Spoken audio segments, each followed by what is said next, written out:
Spartans had descended from Hercules himself, taught never to retreat, never to surrender, taught that death in the battlefield is the greatest glory he could achieve in his life. Spartans, the finest soldiers the world has ever known. It's quiet now. They came from the blackness. Be afraid! Sparta will burn to the ground! The 1,000 nations of the Persian Empire descend upon you! What must a king do to save his world? Instead, ask yourself, what should a free man do? Threaten my people with slavery and death. This is madness! Madness. This is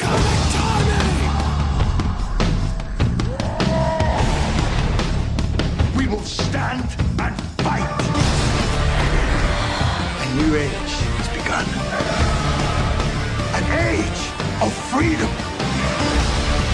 And all who know that 300 podcasters give their last breath to defend it.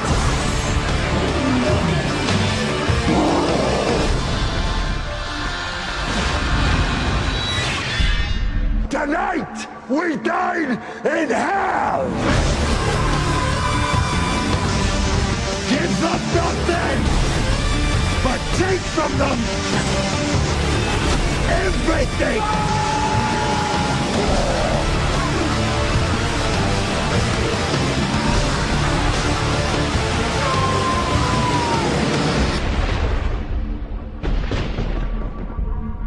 We're in for one wild night.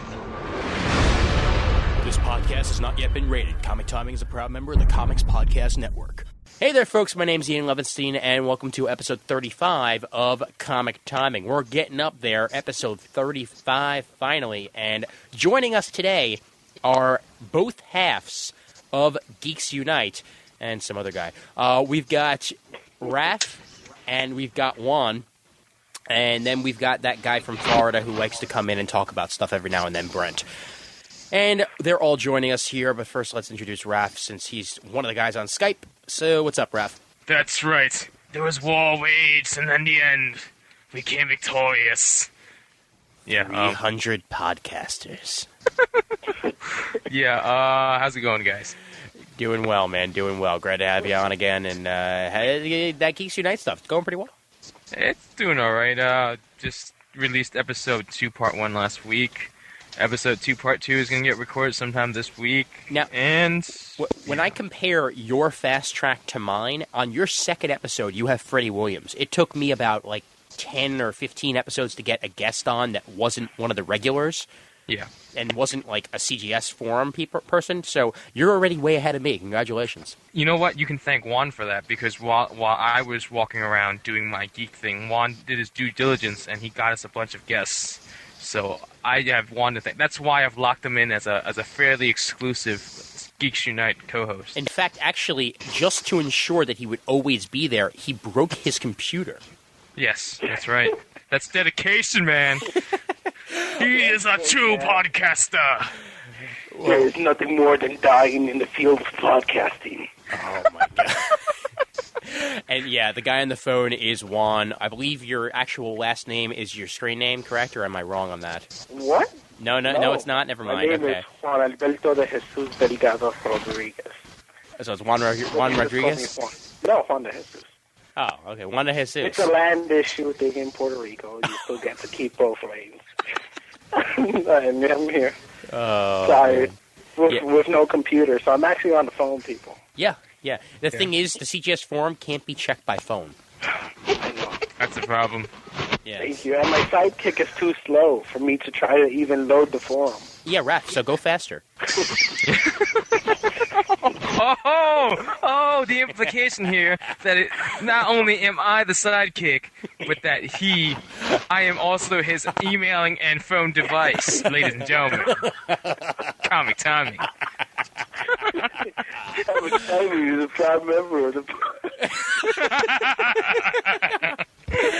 Wow. Can you tell that the episode started? Because I can't.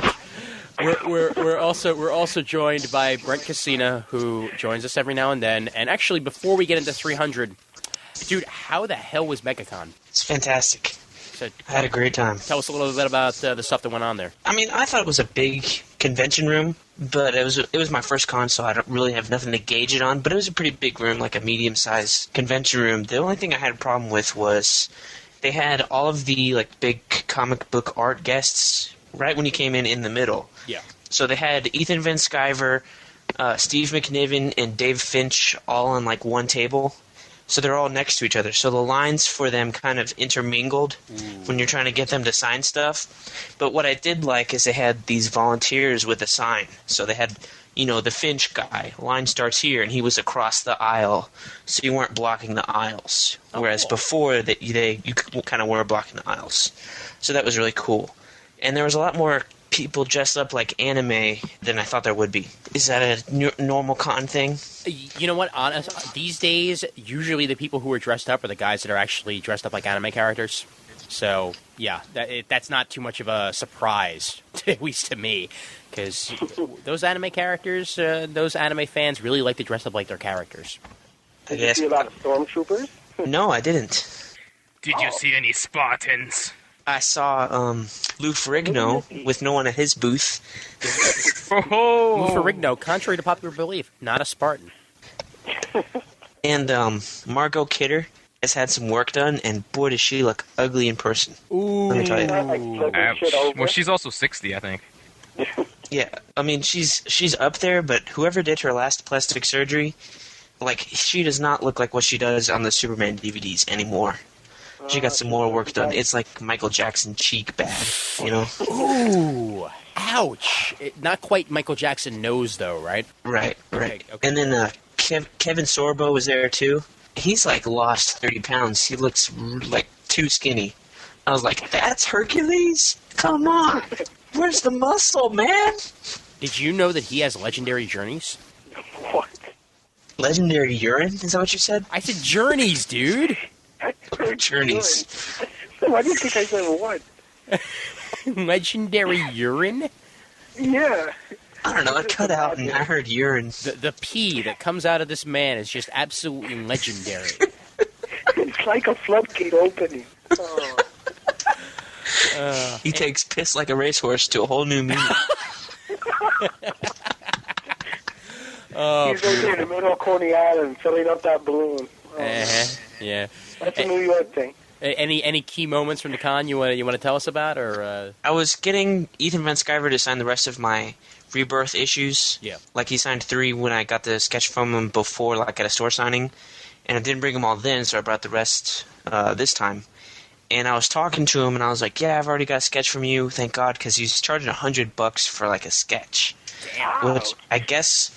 Like, I got mine for $25 at the store signing, but I guess, I don't know if he didn't want to do that many, so he was charging a whole lot to, deter people from, like, ordering a whole bunch of sketches, but...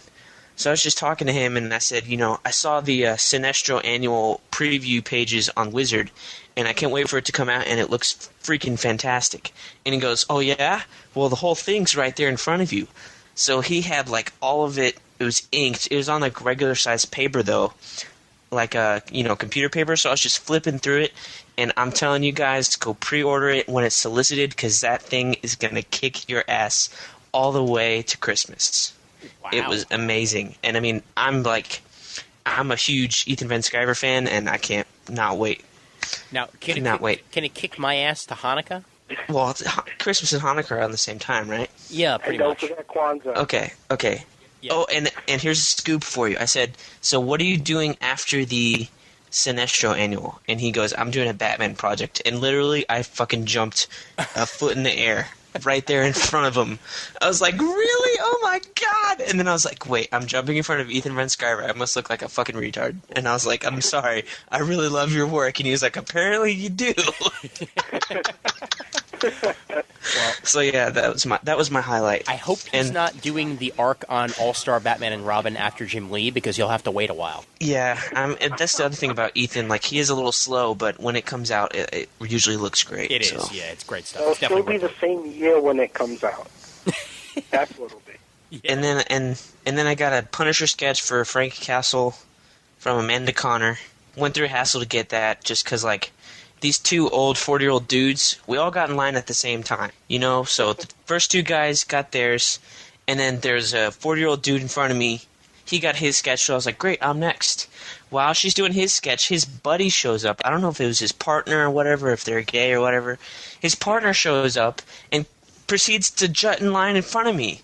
I mean, Amanda Connor takes 20 minutes to do a sketch. I've been standing there like at least an hour and a half. My girlfriend is being nice and she's being patient, you know, because she got me the tickets and she went with me. So she's kind of like standing there even more bored than I am. I was just a little frustrated when that happened, but got the sketch for him. He loves it, so that was pretty happy. So worth. But at that time, yeah, it was worth the wait. But by that time, I was burned out of waiting in line for a sketch that I didn't want to get one myself. So At least, I'm sure you got to talk to her for a little bit. yeah, I did get to talk to her, and you mean like I was only there for a day, you know? Yeah. So I wanted to do other things, and you know, this is my first con. I didn't want to waste my time getting sketches from everybody. Get any swag? Yeah, I got a not really free stuff, but I bought a bunch of issues for like $1.50 and a bunch of $5 trades, stuff like that. Did you support Manhunter? No, but it's on my pre-order list. Okay, good enough. But one thing I regret not doing is going over to George Perez and saying hi. I forgot to bring anything for him to sign, so he wasn't on my list of people to say hi to. I went over to George Perez and I said hi. And I didn't even know he existed. Whoa. No, I didn't know he was at the con. That's how bad the autograph section was. But See, we already yeah, talked about that. I know, but I am glad that you modified that statement, though, because I didn't even know George Perez existed. What do you? Yeah, no, I love George Perez. Perez, no quarter in a jar for me. Perez. There you go, Perez. Yeah, but We walk right by the podcasting area to get to it. I was like, it's George fucking Perez. Yeah, no, I didn't get to. Table and I couldn't leave it alone, and I couldn't like jump up and like tackle him. Didn't we do this last episode? Yeah. Oh. Snap. Hey, well, we didn't get one side of that, so yeah. But let's actually get into what we're going to be talking about today. So there we go. You got to talk about your con at least a little bit, Brent. So now you feel loved.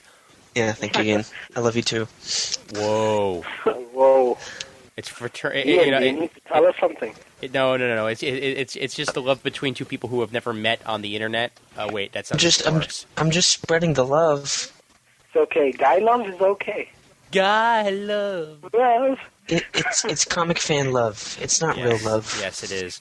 But we also love 300. It's a different kind of love. We also love 300. Segway. Yay! Oh! I felt the segue. Thank you.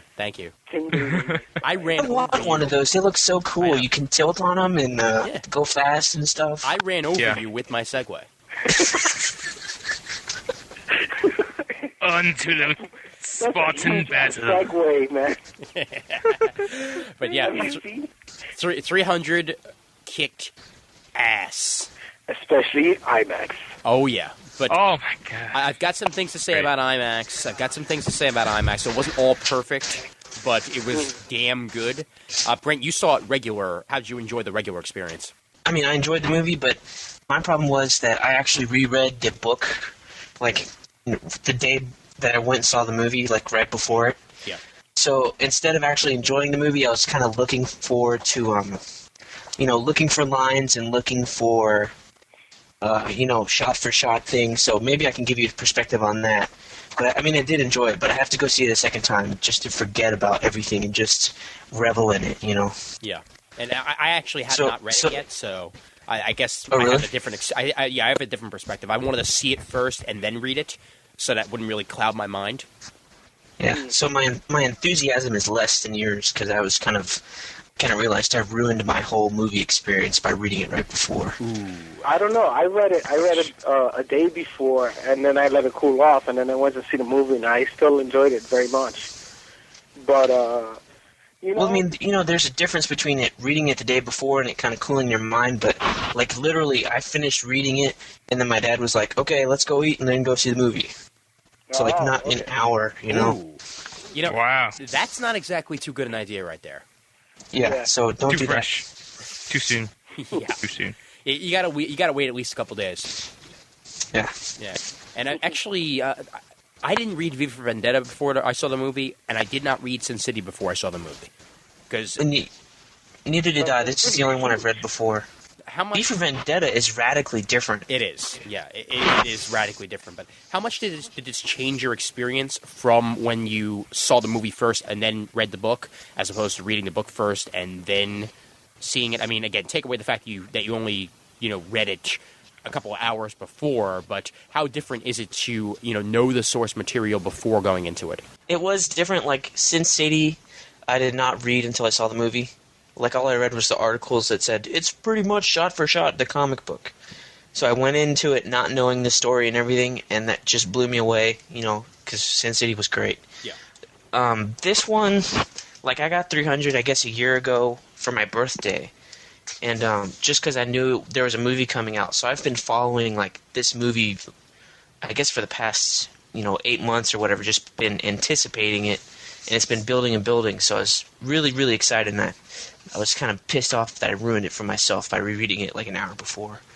But I would definitely say that, knowing the source material, you can look forward to things like, the Dine in Hell stuff. There was kind of like, that was all in the previews, but there were some moments like the Persian emissary came, and they cut off his hand. And there's that thing, give my hand, you cut off my hand. And the Spartan goes, it's not your hand anymore.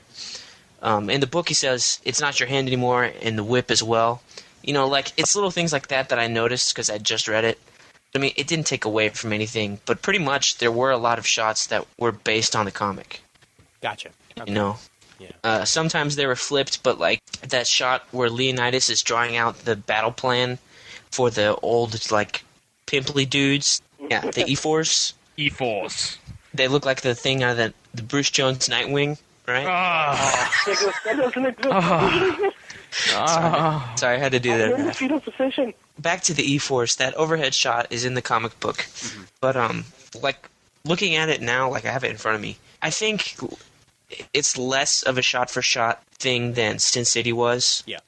I mean, he definitely took a lot of inspiration. The Persians riding over that hill and stuff, and the horse rearing up and him pulling out the heads, that's in the comic. Okay. I mean, like, the big, iconic things in the comic are there. When he's fighting the wolf, and the wolf's kind of circling him, and you seeing him kill the wolf through the shadow, that's in the comic, that's in the movie. So the big, iconic things are here. But, I mean, other than that, I think he took some visual liberties just to improve the storytelling. Just so it was was different from Sin City in a way. Sure, yeah. Anybody else here read it, by the way? Either before or after? I'm in the middle of it. Before. Okay, all right. You read it the day before one? Yeah, and then I let it cool down. Okay, and your comparison between book and movie? I'm on the same boat as Brent. There are a lot of shots, the key shots that, made the book so iconic are inside of the movie. But there's other shots that they just have to take liberties with just to make the story more visually appealing. And I'm glad that they didn't try to stick shot for shot, because some shots that work in comics don't work with film. And when you try to do that, you get a Joel Schumacher film. Fat nipples. And a neon red sky at all hours of the day. What killed the dinosaurs? The Ice Age! Get in the chopper. Do it now. Can you take my Visa Bat credit card? Never leave home without it. Oh man, but no, I agree. I agree with you. I agree with you completely with that one, because again, there are certain liberties you have to take in order to make it feel like a movie. And actually, comparing Sin City to the book, I realized there probably could have been a couple of changes made, and it still would have been perfectly fine. You didn't have to go shot for shot with that. I mean, it's not just a storyboard; it's a comic book, and comic book to movie conversion is going to be a bit jarring sometimes. Well, what I think happened was with Sin City, Robert Rodriguez, I think, lost his ability to be in the Directors Guild because he gave Frank Miller almost direct access to the director's chair, while I think it was Zack Snyder for this one.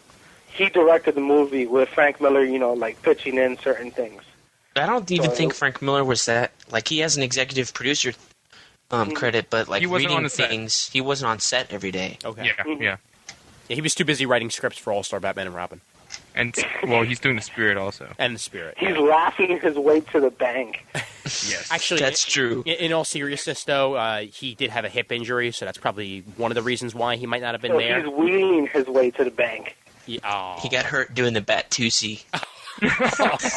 See, now we're just being cruel. Okay. Oh, All right. jeez. Jim Lee and a huge pencil. Anyway. Yeah, right, sure. But, Raph, what about you? I mean, you are in the middle of reading it. In the middle of your reading now, compare it to the movie. I'm at the part where they just get to the hot gates. Okay. And, yeah, I mean, it's not a shot for shot. It's not like every single panel in the book so far is in the movie. But it's in the spirit of it, you know.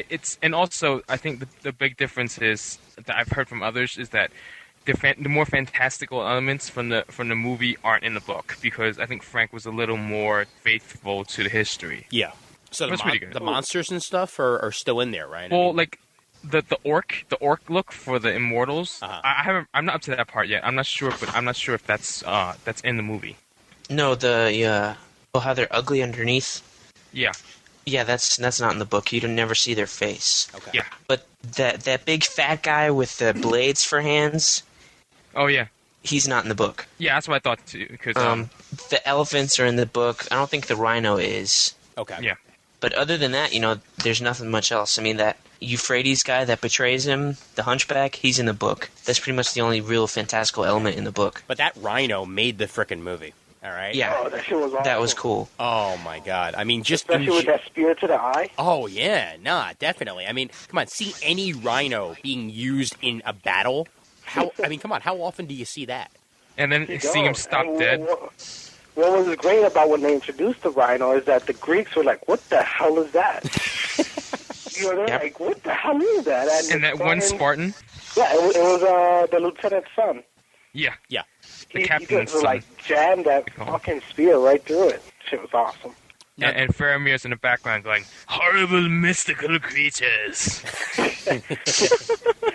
You're just going He's to have like, I to... don't know how it got from Middle Earth here, but this is pretty cool. All right. The guy can play other characters. No, I love him. I love that guy. He's I terrific. know. That kind of was in my mind, too, while I was watching it, so I can understand why you keep bringing that up. But compare the actual actors to the characters. How close in likeness were they to the book? Leonidas, I think, pretty close.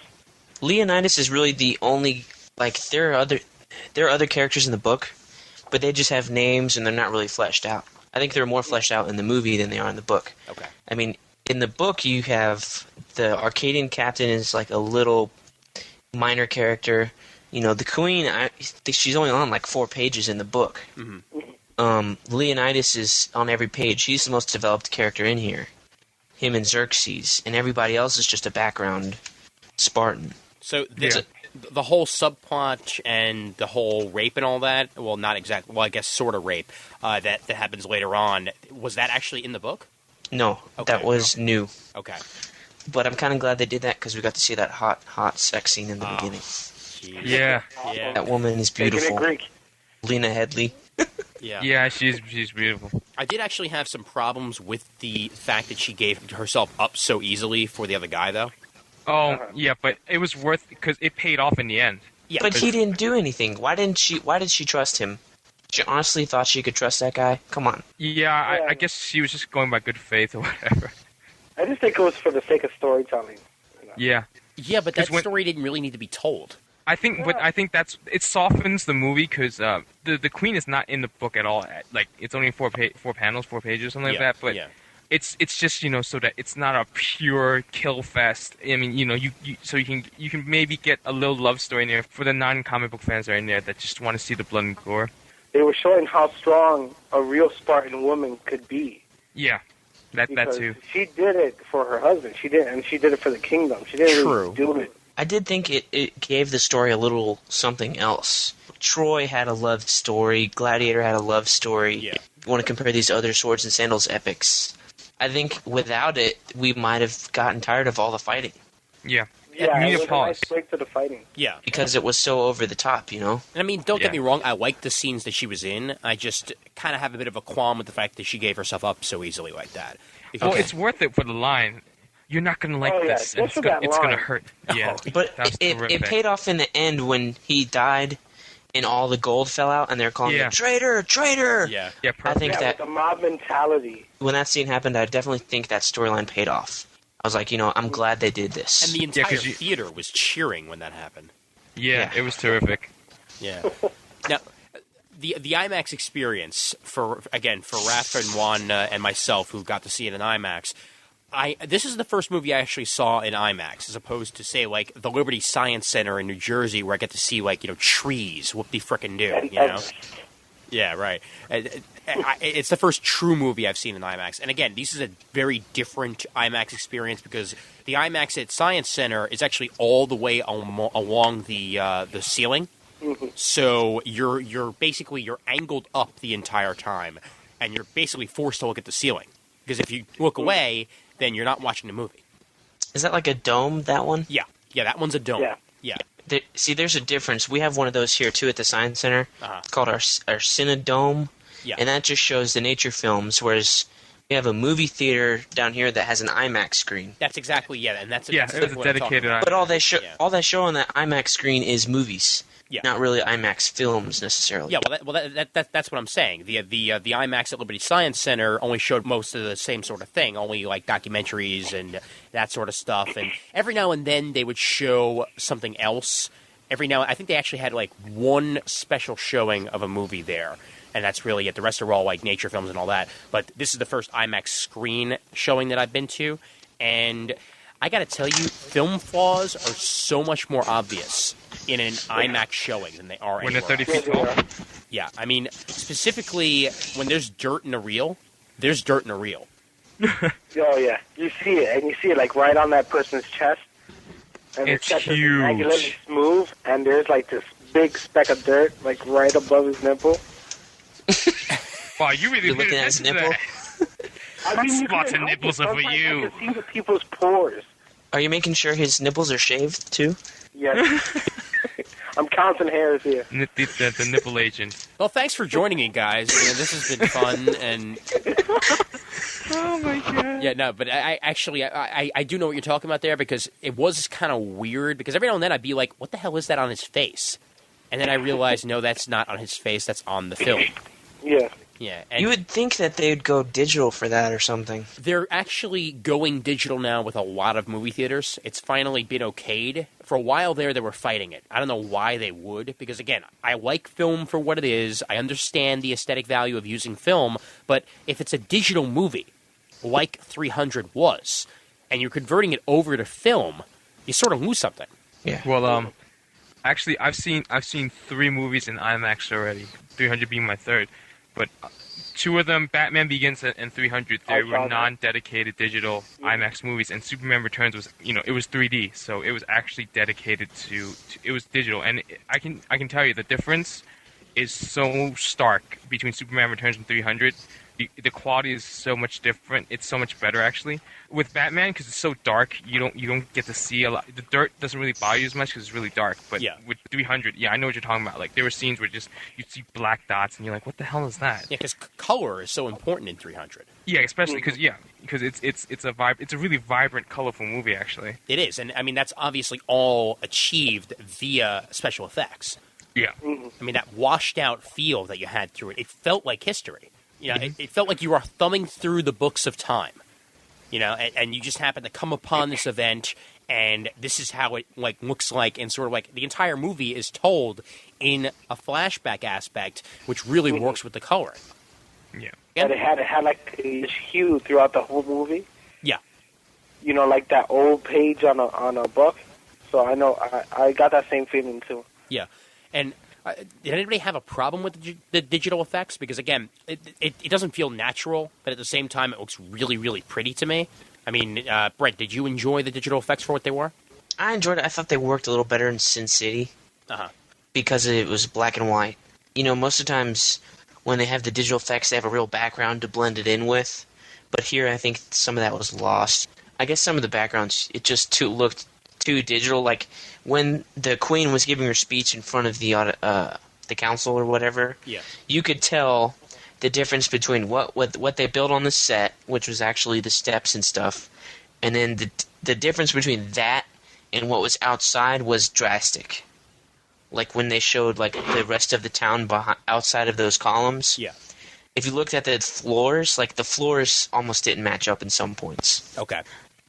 So I mean, I think it worked some of the time because it had that color palette. They kept it kind of monochromatic, the bronze and red during the day, and then at night they had the blues and the greens and stuff. Yeah. I think it worked because it had that color scheme. Whereas if there were more colors, I think some stuff might have been lost more.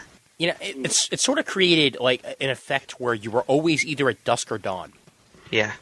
You know, because again, that golden hue is what a lot of filmmakers go for to get very powerful scenes. Well, this is what was that 24/7. You don't really see that too much in movies.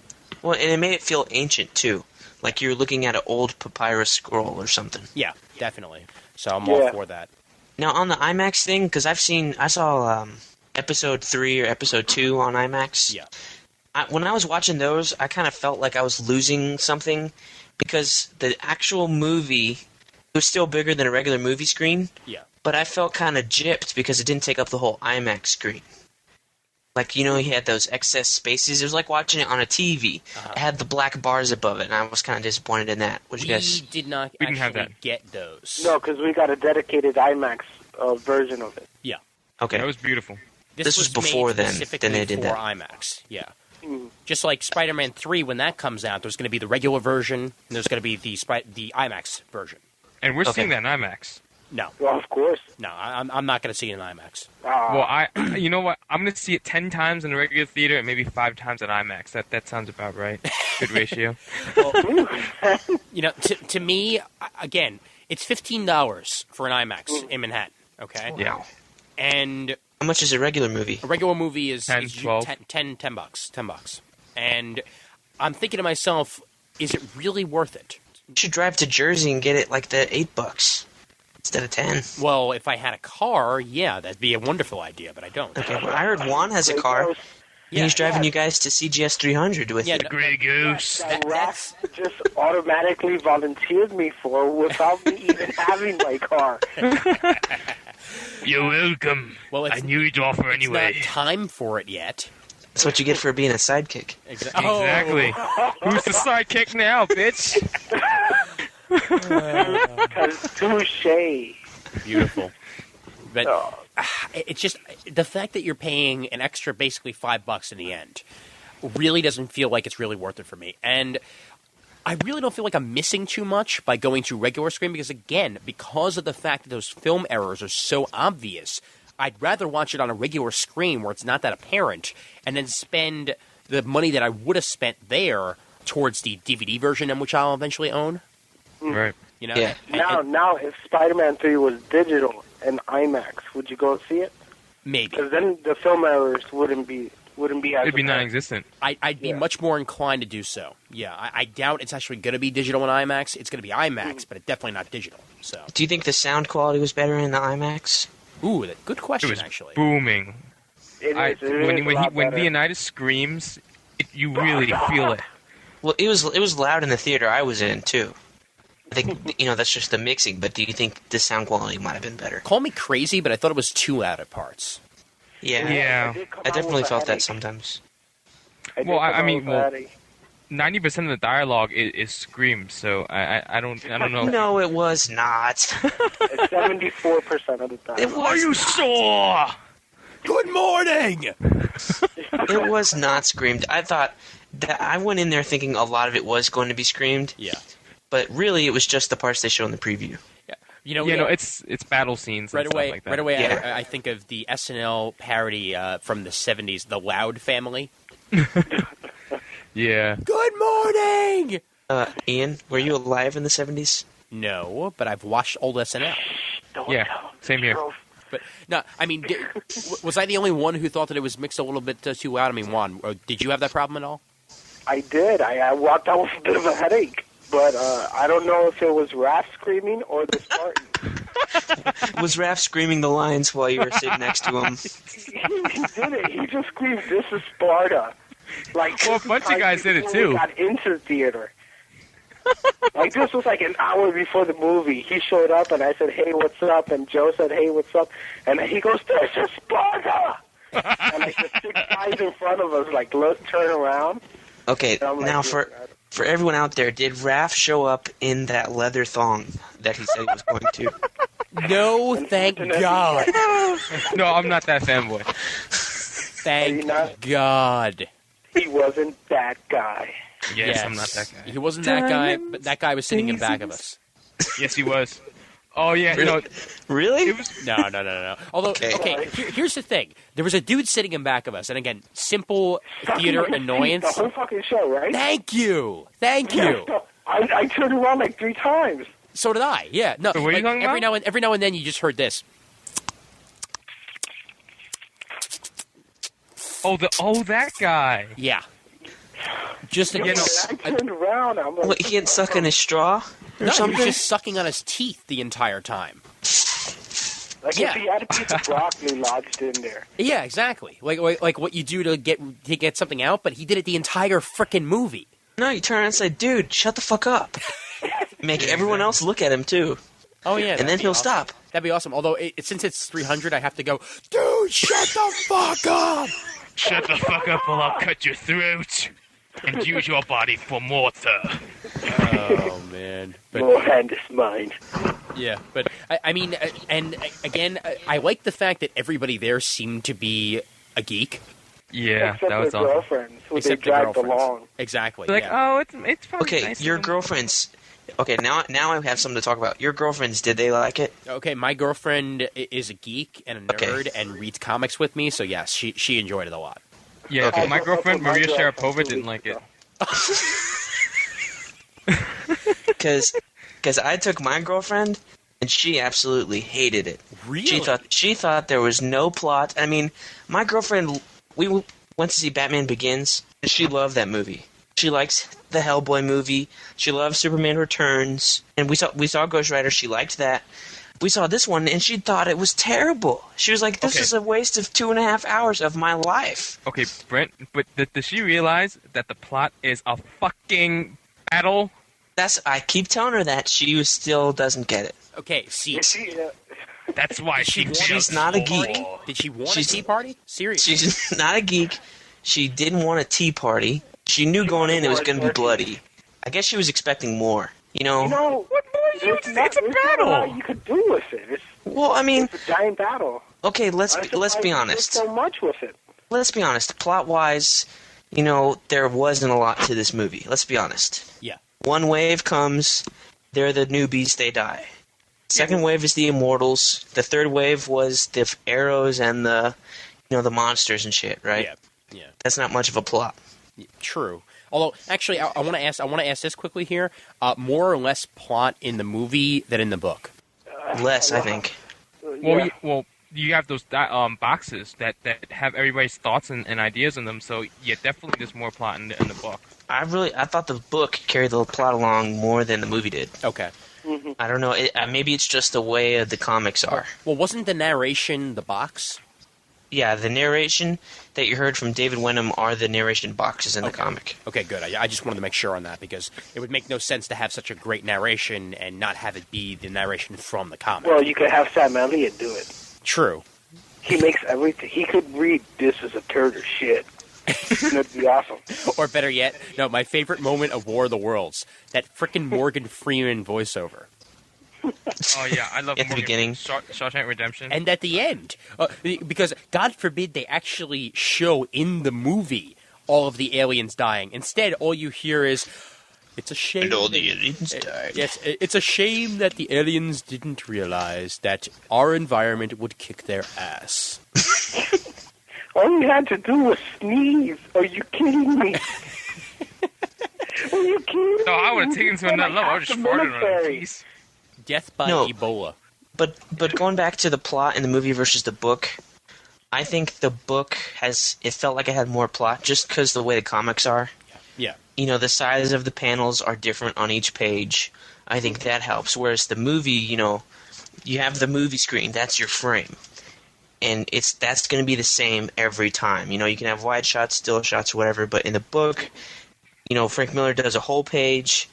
He does, you know, super tiny panels like Adam Kubert or Andy Kubert's doing in the Superman Action Comics book. You know, where you're like squinting to see his face.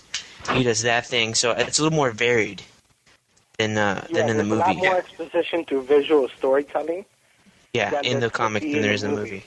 Yeah, but there's also caption boxes in the panels that you can't put on the screen. Like, can you imagine caption boxes on the screen? Well, that's why you had the narration. What I'm saying is that in the movie you're limited by what the actors could do. Exactly. While in the book you could tell a whole bunch more. You could tell a lot of story just by the way the characters are standing in opposition to each other. You know, there's symmetry, things like that. And speaking, I think that's why the book felt a lot more with a lot more plot than the movie. How did the actors do? That's a good question to ask, actually. I mean, do you feel any of them were not nearly as good as you wanted them to be, or were you actually overall happy with most of the performances? Any ones that stand out as bad or good that you'd like to point out, Juan? I like Xerxes. I just wish he had more screen time, like in the book. I really do wish we got to hear more. You know, just the guy's a freak, and I loved it. No, he had more screen time in the. I thought he had more screen time in the movie than in the book. I thought, well, maybe it's the same. It just felt that way because we had that whole scene. Cut some lines from the book. Like I gotta dig through my long box, but I don't mind pulling it out. I think they cut some lines from the book, you know, just because they were like, it was elaboration on what he had already said. Yeah, I thought they elaborated in the movie more than, because in the book there are a few word balloons, and I didn't feel there was much more to that. Hold on, let me look. Well, keep talking. One thing that I definitely need to say about Xerxes in the movie is the fact that, and again, all you Stargate SG-1 fans are going to know exactly what the hell I'm talking about here, but he was channeling Apophis the entire time he was on the screen.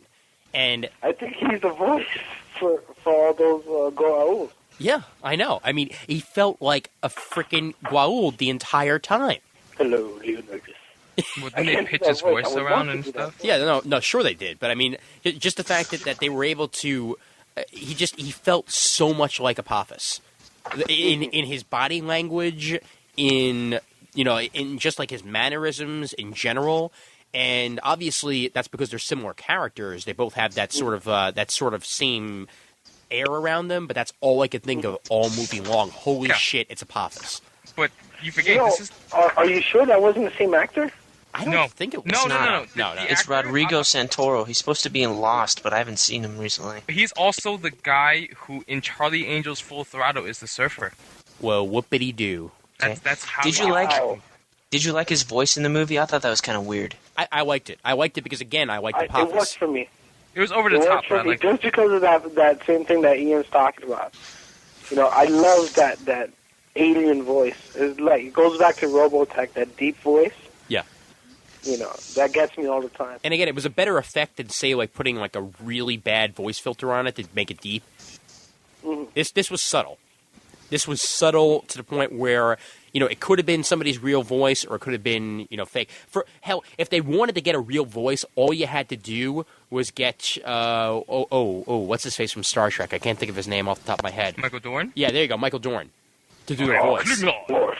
Yeah, all you needed was Worf, and that's it. Because, you know, I mean, the voice filter made him sound enough like Worf that, you know, they could have just pulled a Darth Vader and had somebody else voice him. If you were any other man, I'd kill you where you stand. Okay, but versus the more Xerxes in the book than the movie, first time we see Xerxes is when he's talking to Leonidas. Yeah. That pretty much, it looks like it's this, maybe, I don't know, looking at it now, it feels like they had a little more in the movie. Because that scene in the book's only 2 pages. Okay. And then the next time... Cut the movie in order to get, you know, Leonidas moving around. Maybe. And then the next time you see him is he's overlooking a battle where his immortals are losing, which was in the movie. And then the time after that is when the Hunchback is telling him where the pass is. Yeah. Now, here's where I thought they expanded on it a lot. Because, all the naked, ugly girls that were dancing around him, that was like 5 minutes in the movie. That's 4 panels, 2 medium-sized panels and 2 small panels in the book. Damn. And a transsexual named Cindy. In the book, in the movie, Xerxes says all that crap, I am kind, Leonidas is a bastard, is cruel. He said that a lot. He only says that a couple times in the book. And then the next time you see him is at the final battle where he says, or where his emissary says, take off your helmet, Leonidas, and he gets hit by the spear. And that's it. So, he's not in it a lot to begin with in the book or the movie. So they basically used him as much as they could. Yeah. And I mean, for what they used him for, I think he did a great job. Yeah. Yeah. Well, the thing is, Frank Miller was inspired by this movie, The 300 Spartans. I got my hands on a copy of that. Actually, I started watching it. It's a different movie. It's a movie made in the 60s, and it's like one of those talking movies, like where everybody talks before they do anything. I've watched the first 10 minutes. It's all about how Xerxes is getting revenge because of his father's failure at Marathon and how the Greeks are planning. So it's a Claremont. So this is the second. Yeah. This is the second Peloponnesian War. Yeah. Yeah. So this is it goes. If you really want story, you watch that movie because that movie inspired Frank Miller to do 300. Yeah. But it's a lot. But again, talking movies again. All I can think of is a Chris Claremont comic. I'm going to hit you with my bare fists. I think as a comic, like ignoring all the history, I mean, it was in there in the comic a little bit, but you have to go research it to really understand it. Yeah. And I think that that works for a comic book, but maybe for the movie, I think I would have appreciated a little more history in the movie for people who don't know about it. Premises of history, he didn't show that that an extra band of Greeks that they met on the road was 700 Greeks. It wasn't like 100. So there was 1,000 Greeks at the battle. There was only 17,000 men. Huh? It was 7,000 Greeks at the battle. Actually. Yeah, 7,000. All right, 7,000. You see, it's what time is it? It's almost 1 o'clock. So 7,000 Greeks, versus God knows how many Persians, and the battle happened at Thermopylae. At the way it came out in the movie, there was a traitor. He wasn't a mutant, and he wasn't from Sparta. He was from he was a Melian Greek or something like that. So they got the basic concepts right. Okay. But you don't need history. It's a work of fiction. It is a movie. And one of the major changes I know that they made from the book to the movie is what happens to the Hunchback in between being turned down and ending up at Xerxes' door. Now, if I heard this correctly, he actually falls off a cliff. Yeah, he falls off a cliff and survives somehow. Wow. It's not really clear on it, but in the movie he just kind of stays there. Yeah. But I think that makes sense for the movie because a mainstream audience, if he falls off a cliff, he's supposed to be dead, right? Usually in the movies, you fall off a cliff, you die. Well, with a hump that big, he probably could have gotten saved by the hump. He probably bounced, Or it would straighten out his back. Yeah, right. But I think... Leonidas from neck to thigh. Or wait, let me see. I thought Leonidas pushed him or something. Hold on, let me fucking find it. Yeah, fucking find it. No, he jumps. Okay. He jumps because he's frustrated. Gotcha. I don't have to take this. I'm going home. Doesn't he also, at the end of the book, doesn't he kill himself for betraying Leonidas and everybody? No, I think he got hit by a spear in the book. I haven't gotten to that part, so... Hold on. Because in the movie, we don't really find out what happens to him, right? Yeah, he just kind of stands there, he looks just says, ashamed. I hope you live a long time. Yeah, okay. No, he lives. Oh, he does live? Okay. He's not killed outright in the book. Okay. Okay. And, I mean, I sort of do like the idea of him falling off the cliff and surviving, but it's not exactly believable. So I can see why they didn't go with that, but it does bring an entire new. I guess I don't know. I mean, it does bring an interesting idea to the character, though. That's I mean, he shames himself and he falls off a cliff, and then he goes to Xerxes. What's the motivation for going to Xerxes then? Well, he couldn't kill himself, so maybe he feels like he has to go to Xerxes. His first choice was kill myself. Yeah. Because as a Spartan, it's victory or death, right? Yeah. Yeah. So that he thought he was a Spartan, so that's his first choice: kill himself. Yeah. And by the way, it's victory, death, or mystery box. I'll pick death. Okay, victory or death. So that's his first choice. Yeah. He gets neither. Yeah. So then technically he's not a Spartan anymore. True. So he's rid himself of his Spartanness. Uh-huh. I guess in that act. Yeah. So now he feels he can do whatever he wants to, Mm-hmm. and then he goes to Xerxes. Yeah. But that still clashes for me for a little bit because, in the movie and in the book, he's like, Leonidas, give up, you can live, He's still sympathetic to Leonidas. Yeah.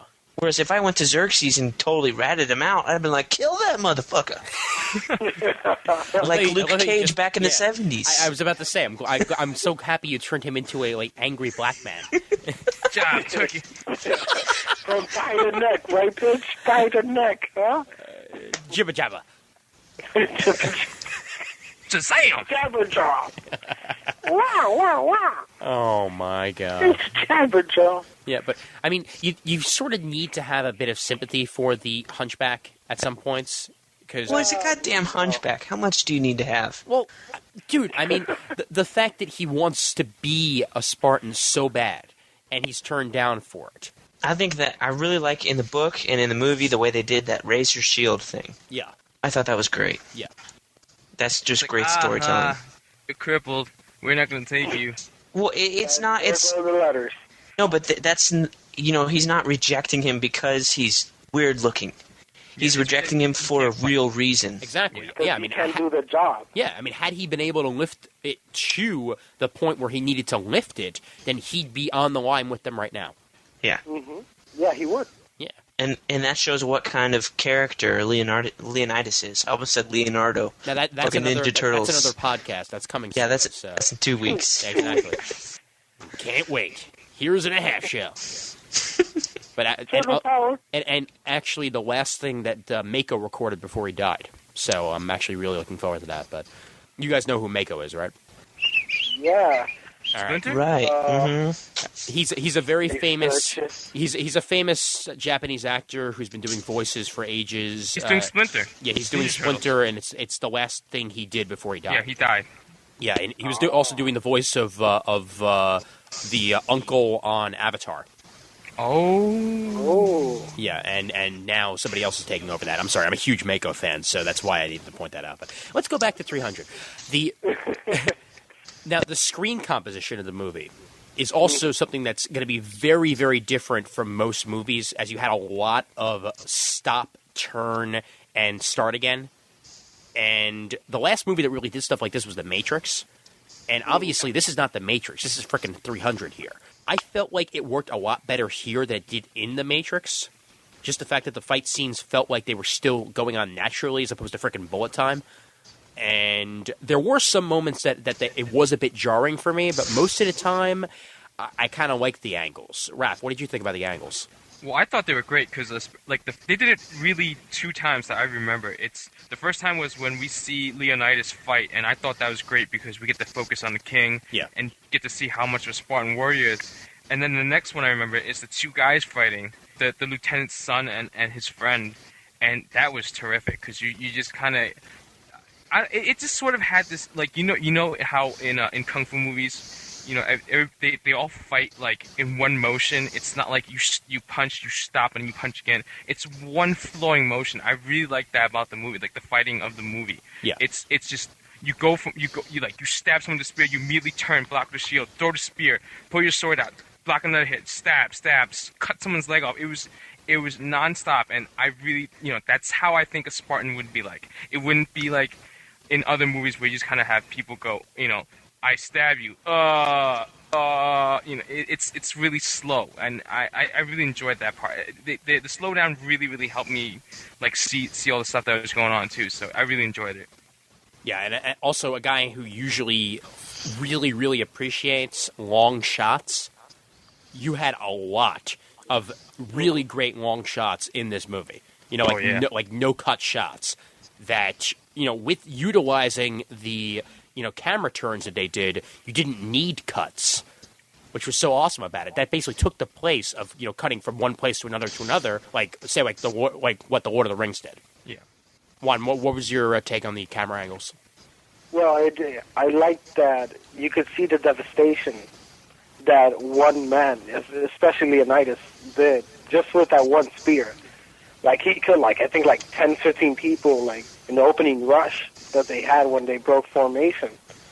And the shot was good for that. But towards the end, when they used that type of shot for the lieutenant, because he had lost his son, and he had lost the spear, he was being stabbed, and he was using his sword, and then he used his shield like Captain America, and flung it at that guy's throat.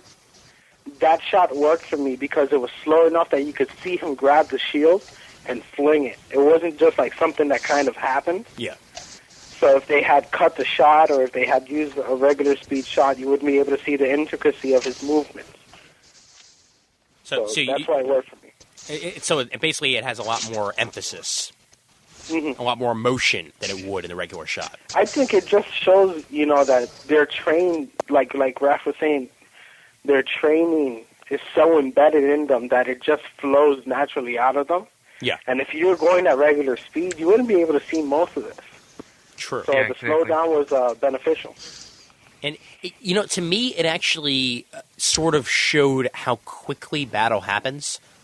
Mm-hmm. By actually slowing down the film, it helped me realize how fast this is actually happening. So I don't know. It's kind of weird to look at it that way, but that's sort of the effect it had on me, because if this would be at regular speed, we'd be missing so much. No, I agree, because, I do kendo, and most of the high-ranking people's fights are 30 seconds max. Yeah. The younger kids have 3, 4, 5-minute fights because they don't know how to score. Yeah. But the higher in the ranks you get, the faster the matches get. Sometimes there's a blink of an eye and there's 2 points scored, and you're like, what the hell happened? Yeah, remind me never to piss you off, by the way. That's right, Hulk smash. There can be only seen that picture, one. by the way? No, I haven't, actually. Oh, no Lowlander jokes, please. But there can be only one no-lander. Yes, exactly. Oh, I'm getting the giggles. Oh, man. I think he's talking about the Spano picture. He's holding Spano, and he goes Hulk smash. Oh, yeah. Anyway, Brent, what did you think about the angles? I mean, do you have any problems with them? No, I didn't have any problems with him. I read a review that said this whole movie is in slow motion, and that kind of scared me a little bit. But I didn't think it was slowed down that much when you compare it to The Matrix. Oh, yeah. The Matrix, you saw the bullets dropping second by second, and it was a lot slower than this one.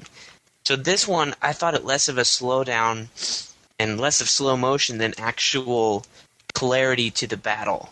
Like what, Juan, you were saying, you could see everything that's happening, whereas usually, if you watch Troy or some other thing, you can't really tell what's going on unless they have a wide shot. Yeah.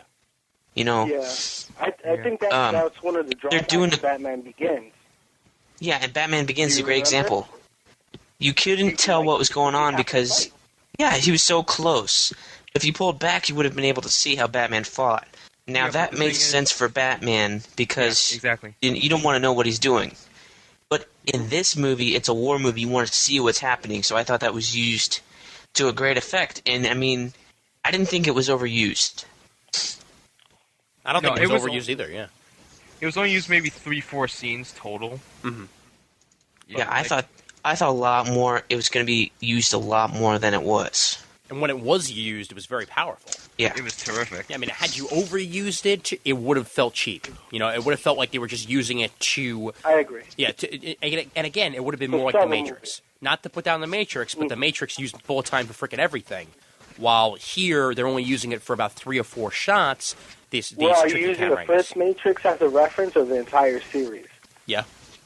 Because the first Matrix used it the way we're talking about it. But like the other 2 Matrix movies, they just kind of used it. That's true. Yeah. Okay. All right, so fine. Matrix number 1 as opposed to Matrix 2 and 3. Well, also kind of liked, when he ended the slowdown? Yeah. How the camera was moving throughout the entire thing.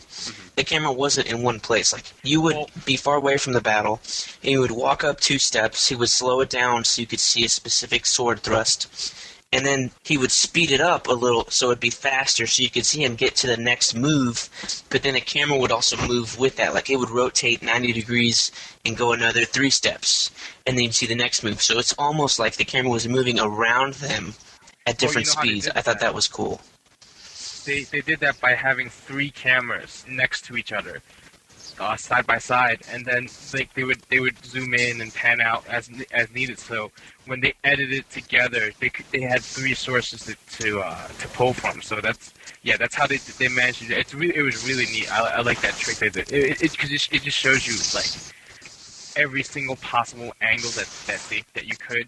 Maybe not for every single shot, but like you move from one, and then 3 seconds later you move to the other, like pretty seamlessly. So it was pretty cool.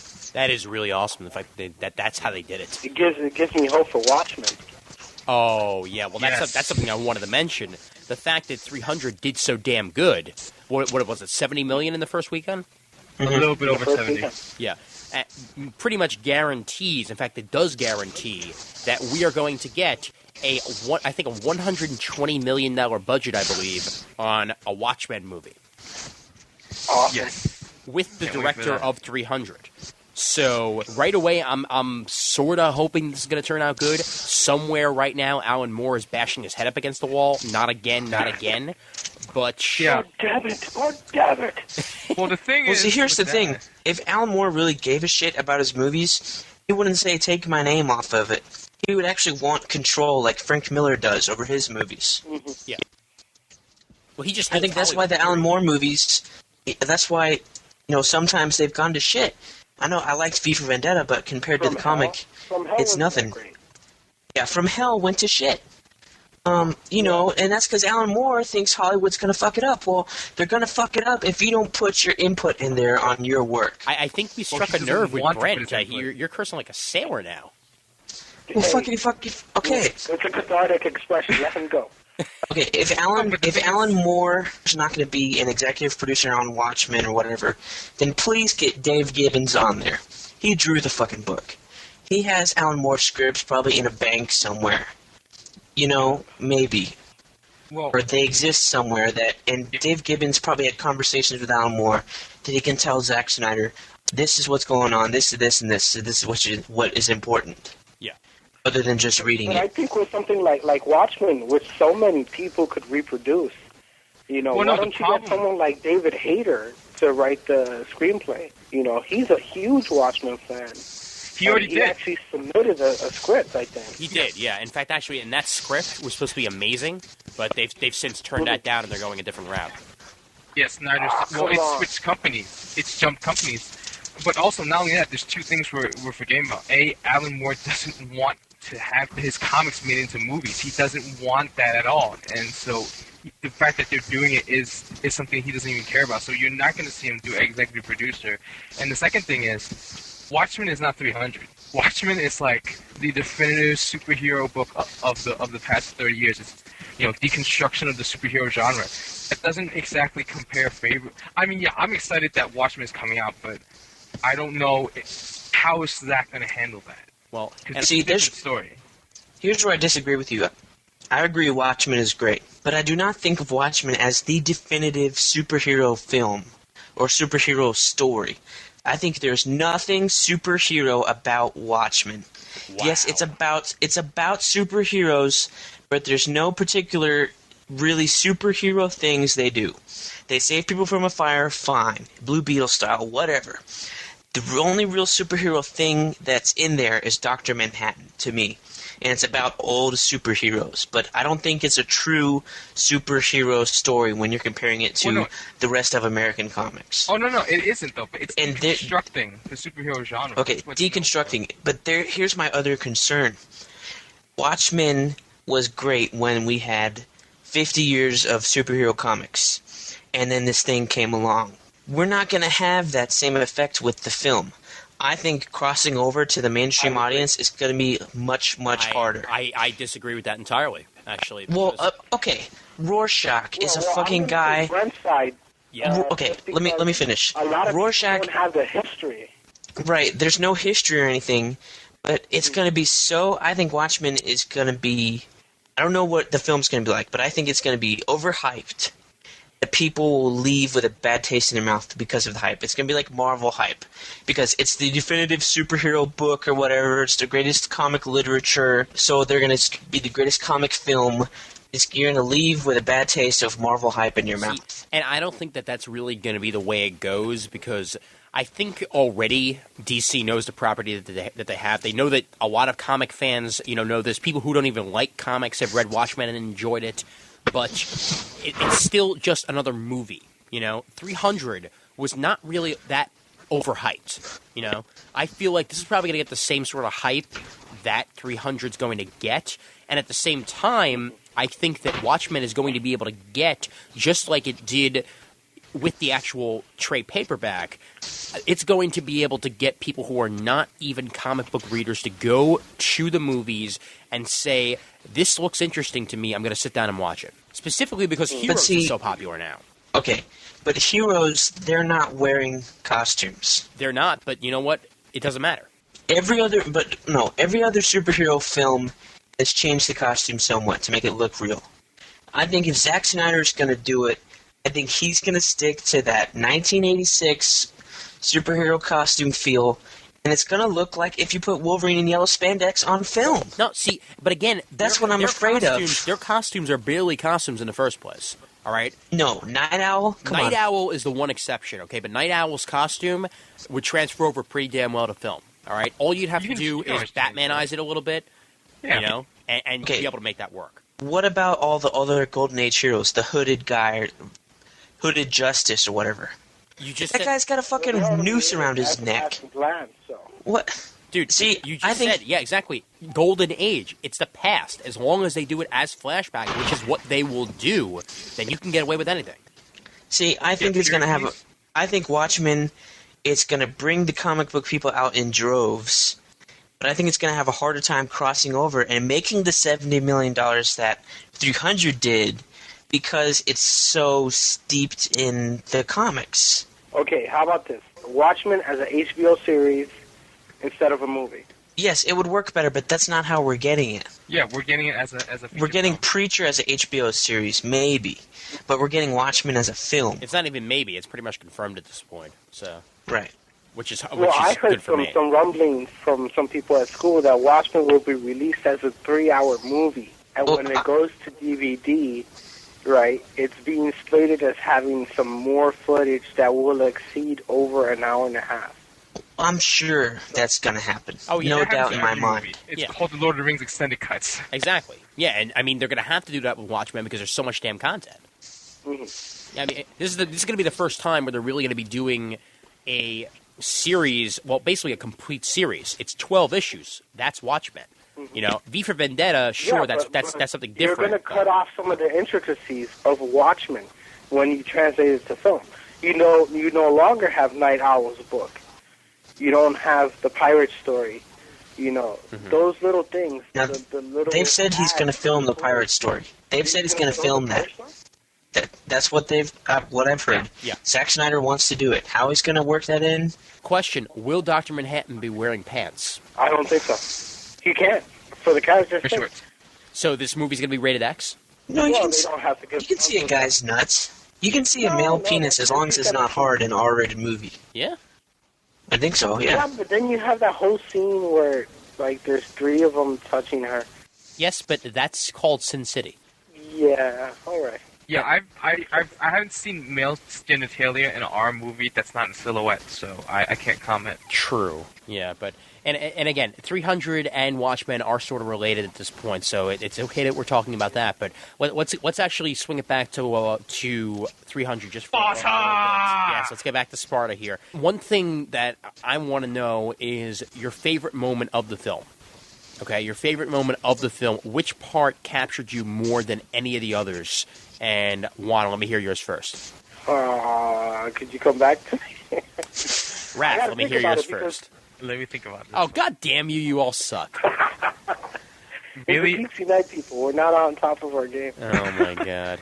No, okay, I got one. Okay. My favorite scene is pretty much the death scene when they all die. Like when spoiler alert, they all die.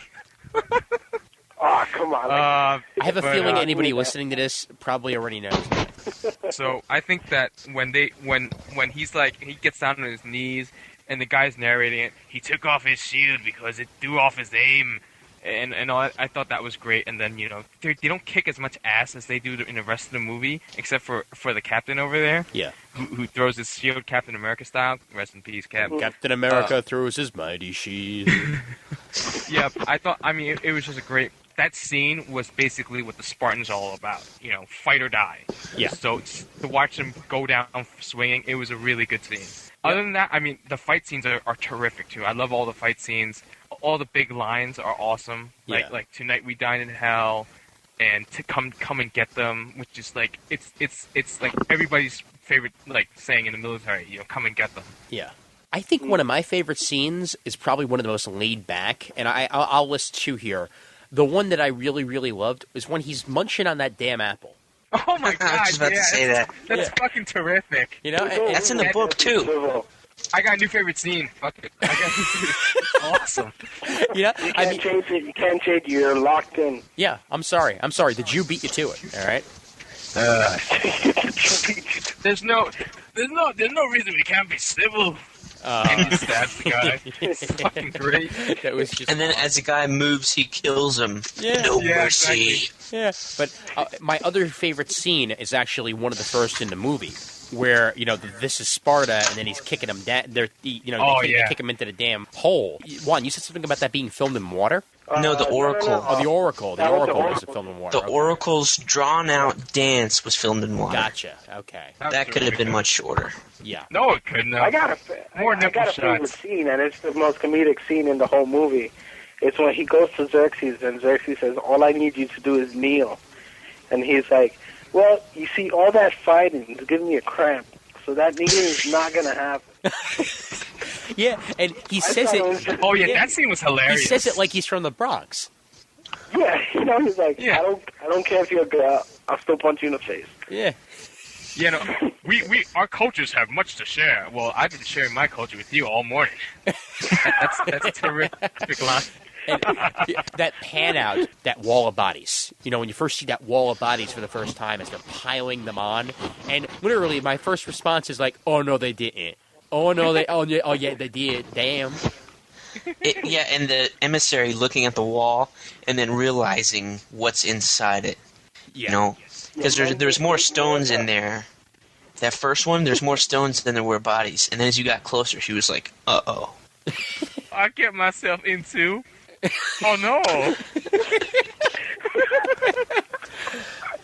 Oh, and also, nice subtle touch. The fact that there were all these different birds flying overhead, and you saw like the bugs flying all around the bodies. Awesome. Yeah. Mm-hmm. Absolutely awesome. Had it just been decaying bodies, that just wouldn't have been any fun. My favorite parts. I think that's a dung beetle. Crikey! Two things really stuck out to me. I really enjoyed seeing the phalanx work. Uh-huh. In the first battle scene, we're in the Hell's Gates, and it's the push! Yeah. And they push him forward. The first line pushes him forward, and the second line jabs him with the spears. And then the shields come back, and they do it again, and again, and again. I thought that was great. The other thing I really enjoyed, even though it wasn't in the book, was seeing how Leonidas got that fucking scar on his helmet. Yeah. That was cool when that giant just takes it on his helmet and it's like... So that actually was not in the book? No. Wow. Huh. Like, he walks around, that's how you can tell it's Leonidas in the book. He's got like a scar on his helmet and he's got the plume. Wow. Yeah. No, what was great too? When they all get back into formation, they all do it at the same time, and it's just awesome to see them as a unit. Like, shields up, spears out. Like, they all do it at the same time, exact same time. And then you see the look on the guy's face and go, "Oh shit, what the fuck am I doing here?" Oh, by the way, and then Captain America just quit. Wait, this is a Civil War, right? No. You think this A on my forehead stands for France? Well, I guess it does. Oh, the irony. Oh, did you guys see the Civil War Frontline 11? The how Yes, that I was did. terrific. Yeah, That was it's Captain A. Francica. Yeah. Yeah, and he's like, what the fuck does MySpace have to Have do you with checked your freedom, you MySpace, Captain fucking bitch? America? Yeah. We should call him Captain Internet if he knows what MySpace is. MySpace.com/hey, it's Captain America.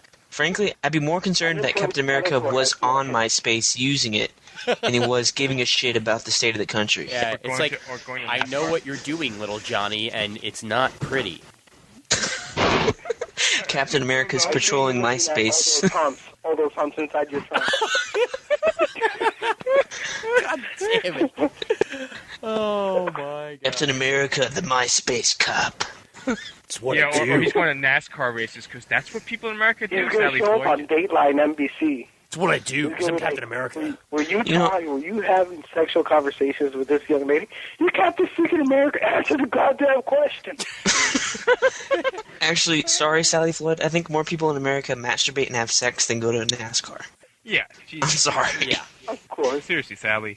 The internet job. is for porn. The internet is for porn. So grab your dick and double click double for click. porn. Yeah, no, I mean, That's going to be my new MySpace name, that little song. that shows how much Paul Jenkins knows about America, though, really. Yeah. Jesus. Oh, wait, crap. 300, 300, I 300. just had something in my head. Oh, yeah. Was that opening sequence all in the book? The opening sequence about him growing up and all that, and the wolf? Yeah. Yeah. Good. It was. Spread it out a little. They did it. Yeah, this is more spread out in the film, which I think benefited. Good, I'm glad. For the film. Okay, because I'm kind of happy that was originally there. But the whole thing about the helmet and all that, and the chip in the helmet makes me kind of think like, wow, if what would have happened had he ever made like a director's cut of 300? Like actually. What do you mean? Well, like if say the actual graphic novel. If perhaps maybe this was some of the stuff that Frank Miller was thinking about or thought about afterwards that he might have just like clued the other guys in on. Hey, this is a great way to do it. This is what I thought about. Director's commentary. Yeah. I'd love to hear Frank on director's commentary. Oh about it. yeah. That'd be terrific. Well, you know that they're probably going to have it for the actual movie definitely. once it's done. So, yeah. Mhm. Now, are you going to own this on DVD? Yes. Special edition. Yes. Are you I going to have hold to. out? I'm locked into that. Oh yeah. I'm getting you. If the special edition doesn't come out first, then I'll just get the regular one and then I'll get the special edition. No. I held out for Sin City. Collector's edition. I held out for the Sin City Collector's Editions. I will hold out for 300, No, and I held out for King Kong. Yeah. The 300 collector's edition is going to come with a small little helmet. Yeah, That'd be and awesome. a little sword That'd be and a awesome. spear. Yeah. So you can kill your parents. Yes. Finally. Because that's what they do in Sparta! Okay. They killed their He parents. was like this in the theater the whole time. No. Yes. Dude. No, Raph was like that in the theater, man. I was sitting there enjoying myself, having a good time. I got sucked into the movie most of the time. The only time I screamed in the actual movie theater was when everybody else screamed, "This is Sparta," because that Yeah. was just a fucking awesome moment. That was the loudest I'd heard anybody in the theater since I'm tired of these motherfucking snakes on a motherfucking plane. Don't bring back those memories. I'm tired of these snakes. We have to put a barrier between us and the snakes. Run fucking plane. I haven't even. That makes seen me want to see that yet. movie now. Dude, you have to see Snakes on a Plane. You have Yeah, to I'll see probably it. get it. Is it out yet on DVD? Yeah, it's out. Okay, I'm getting it. It's out. It just came out a couple Don't days ago. worry. Actually, not a couple days ago. A couple months ago, actually. On special collector's, special 2-disc collector's edition. Yeah. It comes In a with a real tin. snake. Oh, the Superman collection is available on Amazon again, so I'm getting it. I got it. I know you got I it. still But haven't got my replacement disc. I got mine. Oh, I got mine quick. It took like 2 weeks.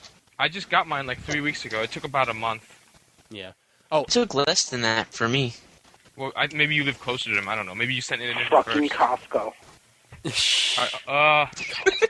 I'm gonna run off. They have the cheapest price though, Costco.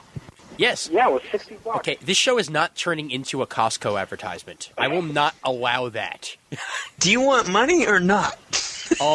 Yeah, but first they have to actually solicit. Jeez. My All right. God. Well, Costco might pay better than New York Comic Con. Is bigger, better, and... Oh, wait, no, that we don't have to do that anymore. And over! Did you get the one about Sci-Fi Friday yet? Oh, yeah. Oh, jeez.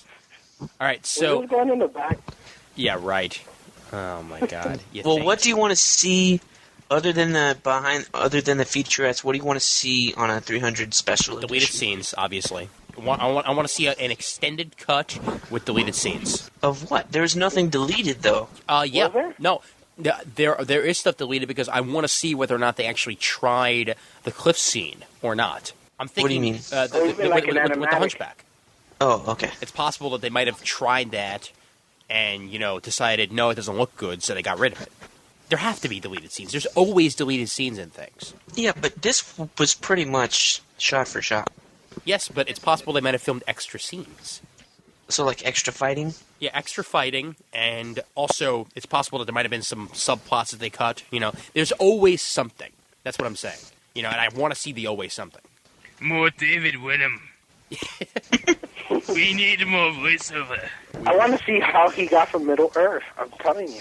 Yeah. There's a story there. Shut the fuck He up. walked, because that's what they do. I want my cowbell. I have a Am I the only fever. one who got that joke? I have a fever, and the only cure is more cowbell. Cling, cling, cling, cling. But yeah, no. I'd like to see a making of featurette, definitely. Oh, totally. And also, I want a shot-by-shot comparison. I want somebody to do... I want them to do like a shot-by-shot comparison. Oh, like what they did with that Hellboy? Yeah.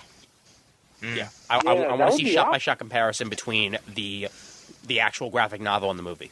I want to see Frank Miller on the DVD That'd be talking nice. about it. That'd be There's nice. a Spartan in the background. You just can't see him because he's short. Yeah, Stan Lee's in it. I too. want- He's the guard. I want a featurette. There's a dead body in the wall. I want to see a featurette about Frank Miller and the comic, first of all. Yeah, definitely. Number one. Yeah. Then I want to see the usual how the project came to fruition bullshit. And then I want to see all that other stuff. The behind the And a scenes. screen test for Gerard Butler. I want to see the workout. I want to see the training. Oh, yeah, no, that'd be awesome. Speaking of which, Your own 300 workout, how to do that. I can tell you right now, Why, Raph, how do you do Well, a it's on the 300 workout? it's 25 pull-ups, 50 deadlifts at 135 pounds, 50 push-ups, 50 box jumps with 24-inch boxes, 50 floor wipers at 135 pounds, 50 KB clean and press at 36, 25 pull-ups, and that's 300 reps total. According to, what And is a it? lot of baby oil. Yes. And 6 shots of bourbon. JoshGarage.typepod.com. It's on YouTube. The video is on YouTube, actually. Oh, wow. Wait, That's you can awesome. see the training. Ooh, you know what? Actually, bloopers. I want bloopers. Oh, yeah. All right, because the bloopers for this have to be hilarious. Like, okay, imagine a blooper where the Hunchback falls over. Or when he says, There's "This a is guy Sparta! I need some water here." Better yet, this is water. Middle Earth! Sparta. Oh. When he spits on the camera from Sparta! And then you get hello, Leonidas. Oh, yeah. I forgot my I line. want to make love to you, Leonidas. Oh, God. Gerard Butler just turns around. Hey. Cue the porn music. Bow, bow, bow, bow. Bow, bow, Yeah, I want to see how they did the Oracle scene, just so we can see more of the Yeah. Oracle. Oh, and also, more nipples. some of the making of the CGI. I want to see the making of the special effects. Totally. Yeah, I would love to see To that. see like a shot-by-shot breakdown, like what they did in Corks 2. When they showed how to make that, had they made that opening with the fire? I think they have it on iTunes already. Oh, cool. I have something like the making of 300 or whatever. I downloaded it off iTunes. It was one of the first things I got when I got my iPod. No, on the 300 movie website, they have a video blog like Peter Jackson did. Yeah. Oh yeah, There's yeah. 9 of them. One of them is about. A lot of them are about characters and stuff and costuming. Yeah. But there is one about the workout, Oh, cool. and that looks intense. Good. So I don't want to see these on the DVD because I've already seen them. They'll If be they on put them on the DVD, I want to see expanded versions, or I don't know, put them somewhere And you else. half-hour fight scene. No, but again, could like I probably said, do it. show me some extended fight scenes at one point. If there is an extended cut with some extended fight scenes, I'd be a happy man. because the more fight, the better. They would probably show the other Greeks that were there. Probably, it's You possible. know, you didn't really see them fight. I don't think they played a big role in the. You know what? Actually, here's a good question before we get close to wrapping it up. Why do you think this movie made $70 million, as opposed to some of the other ones? Why do you think 300 had that large an audience? Because again, 300, sure, it's Frank Miller, but it's 300. It's not like one of the most well-known things. It's not DC or Marvel, so It's Dark Horse. yeah, it's Dark Horse, and it's not often where you find a Dark Horse property, other than obviously, the obvious one, Hellboy, actually doing something this good in the box office. So why did this movie make $70 million? It's because it wasn't slated as a comic book movie. Yeah. People it was 300, and it had blood and people falling off a cliff. That sells. It wasn't pegged, like if you see webs, you think Spider-Man. If you hear that music, you think Superman. If you see bats, it's Batman. This is 300. It's something completely separate. A lot of people are familiar with what happened, right? And maybe they feel some type of attachment to it. Maybe they're just curious. And word of mouth spread. And it's a good movie, regardless of its little shortcomings. I think it was a good movie, and word of mouth has spread. They followed the Road to Perdition map, as I like to call it, because Road to Perdition is a movie. No one knew it was graphic novel. Yeah, it's a graphic novel, but it's a movie. So many people still to this day don't even realize that's a graphic novel. And that's a fantastic graphic novel. The novel came out afterwards because the movie is so good. Yeah. Have you read that graphic novel? I haven't yet, but I've always wanted to. Bits and pieces. It's a must-read. It really is fantastic. Yeah. Well, I'm definitely want to get my hands on it eventually, so I'd love to get that done there. And, I mean, the movie's great. I love the movie. Tom Hanks is just terrific in that, so... I think, I was going to just get back to the thing. I think it's successful because if you look at how the years divide up for movies, yeah, I think November till January is Oscar season. All those big dramatic Oscar movies that win the awards, that have all the great acting and everything, they get played really heavily then. February is more like the romantic comedy and then you get like Marvel will throw out occasional superhero movie then. March is usually a quiet month, and then like for us, like okay, we're all guys here, we're all comic book fans, but we're also guys. When do the really big guy movies come out? The big action movies, the big that's May, June, July. I think it hit this really feels like a summer blockbuster to me. Yeah, like it feels like one of those movies, and it's hitting early enough so that it's only competing with these minor movies that. What's it competing with? Ghost Rider, which has been out for almost a month already. Yeah. What else is out? I don't even know what else is out. Zodiac, yeah. which isn't that big a movie. It's not a huge blockbuster movie. 300 is just really so well placed in the schedule. Like if this was coming out a week after Spider-Man, I think it would get killed. Even if it was a better movie than Spider-Man, which we don't know yet, but let's say it would still get killed by Spider-Man. Yeah. I think they did a really great job of putting this in a place where people will be looking forward to it because it's the end of the dramas and the romantic comedies and all these other movies, and it's also there's no competition. It's really its own movie right now. There's nothing else like 300 out right now, so it was really poised to succeed in this position. Or do you think that 2006 didn't really have that huge action hit? Yeah, we were overdue. MI3? That was a huge hit. X3. That was a long time ago. X3. X3 was a comic book movie, but it wasn't a purely action. It had some damn good fight scenes, though. It had more fight scenes than the first two combined. Exactly. Yeah. And no plot. And my favorite part is that not only did it have the fight scenes, but then the DVD has extended fight scenes. Yeah. Yeah, I did see those. Yeah, so I mean, one thing I didn't like. Collector's edition, or did you get the regular one? I got the regular one because the special edition and just has a comic. That's all it is. They charge like $10 more for a freaking comic. I think there's supposed to be a different edition coming out. Oh yeah.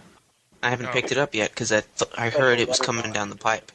Well, I got my special edition for like $16. So I actually still have to pick up X-Men 1.5, X-Men 2, and X3. So.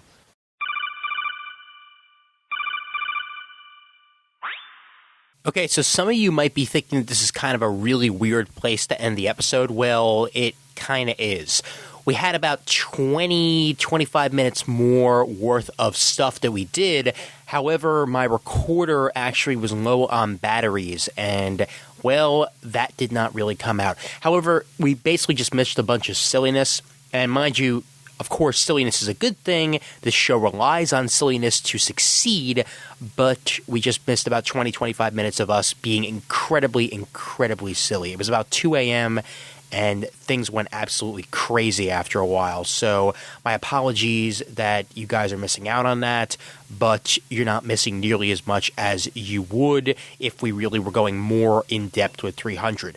The only things that we really missed out on with the very, very end of this recording are our final thoughts on 300, and we all know what they are already, that we all absolutely loved it, and we would like to see something along the lines of 300 again, something that is as close to the comic book and yet still varying enough in order to make itself different than the comic in the future. So that's pretty much how we wrapped it up, and like I said, plenty of silliness, but what are you going to do? So I'm actually going to wrap this episode up. We have one episode that has already been recorded. Episode 36 has been recorded. It's part one of our Independence view, as I have a one-on-one interview with Dave Wachter, which is going to be released soon. And then part two is going to be with Steve Bryant. I'm unsure whether or not it's going to be one-on-one or whether or not it's going to be with somebody else, but it will definitely be coming up very, very soon. So please watch this space for upcoming episodes of Comic Timing. There'll be a 36 part 1 and a 36 part 2, and then from there, plenty more to come. Also, we're going to be doing a 22 pages upcoming, and we're actually going to be doing Nova number 1. I figured that's a great way to go with the first 22 pages, which was actually Annihilation number 1, and Nova number 1 is stemming out of Annihilation, so it makes sense to do that. So our first 22 pages in a while will be Nova number 1, and that comes out pretty soon. Nova comes out on April 11th, so watch the stands for it. If you already ordered it, then obviously enjoy it, and then we'll talk about it on Comic Timing. And if not, if you want to pick it up on the stand so you'll be able to listen in on that episode of Comic Timing, I definitely would thank you for doing so. So 22 pages number 3 will be coming up soon. It will be Nova number 1. That hits the stands on April 11th. I want to thank, once again, Raph and Juan from Geeks Unite over at geeksunite.libsyn.com for joining me for this episode. They are awesome, awesome, awesome folks. Raph's been on before. It was great to finally have Juan on, even if his computer was acting up.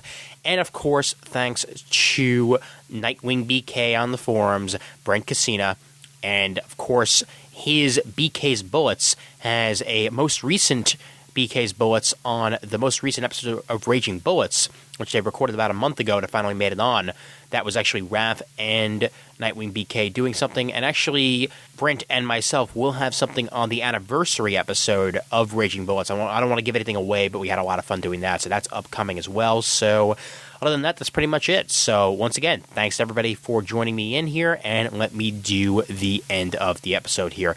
The email address for Comic Timing is comictiming@gmail.com. Don't forget to check out those forums over at cgspodcast.com/forum, graciously hosted by the Comic Geek Speak guys over at comicgeekspeak.com. We are proud members of the Comics Podcast Network over at comicspodcast.com. Please vote for us on Podcast Alley. The links are in the show notes and on the main page. And we have a very large listing of comics podcasts over at the CGS forums, on the Comic Timing forums. And also, please dig us on dig.com. There's a huge listing on there as well for dig.com. And please send in your iTunes reviews. They are greatly appreciated. So for Juan, for Raph, for Brent, I'm Ian Levinstein, reminding everybody that there's always time for comics.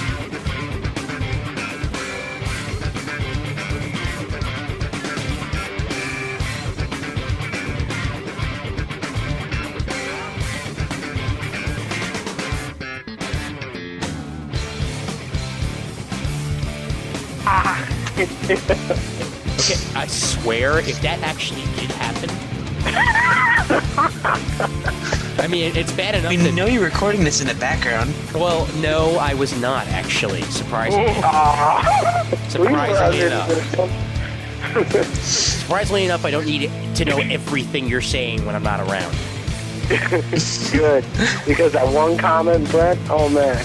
Oh my god, yeah. Okay, well, now you must fill me in. Unless I... No, we're yanking you. Okay, oh, okay. We're just yanking your No, chair, bro. okay, well, again, fuck you all. Okay. See, But that- and when you say the word E-Force, all I can think of is G-Force. I can only think of Alex Rodriguez making an error. E-Rock. That's an E4, isn't it? Yeah, it's an E4. Yeah. Wait, no, what are you talking about? That's second base, dude. Oh, really? Oh, shit. Oh, shit. No, because I'm thinking it's first, second, it's catcher, second, third, fourth. First, second, third, fourth. No, Third. fourth would be Robinson Cano making an error. Okay. There you go. So it's E6 then. Yes. Welcome to the Yankees podcast. Fourth base, is that anal?